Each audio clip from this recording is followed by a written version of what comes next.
చెగువేరా నుంచి ఆయన పూర్తిగా సావర్కర్ వైపు వెళ్ళిపోయారేమో అని నాకు అనిపిస్తుంది ఇదంతా చూసిన తర్వాత.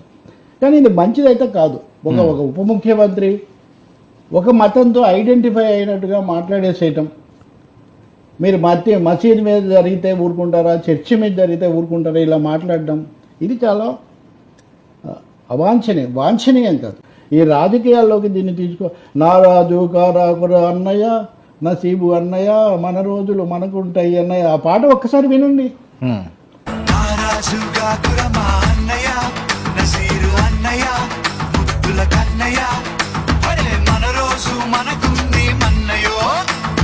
హైదరాబాద్ నగరం ఎలా కట్టారు, ఎన్ని మతాల వాళ్ళు ఉన్నారు, ఇవన్నీ అందులోనే ఇటు నుంచి ఒక ఆ మతవాది, ఇటు నుంచి ఆ మతవాది వచ్చి వాళ్ళిద్దరు కలిసిపోయిన దృశ్యం చూపిస్తారు. సో కనీసం తన జానీ అనుకోండి, జానీ అయినా పాట ఐడియా ఉంది కానీ జానీ ఉంటుందేమో మేబీ. సో కనీసం ఆ స్పిరిట్ నుంచి ఎందుకు దూరం అవుతున్నారో అర్థం కాదు. కానీ బాధాకరమైన విషయం.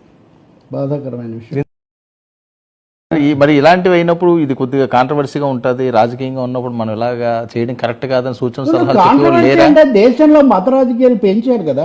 కాదు, వీనికి చెప్పే వాళ్ళు ఎవరు లేరంటారా? ఎవరు చెప్పాలి ఇంకా? అదే ఎవరో ఒకటి సూచిస్తారు కదా.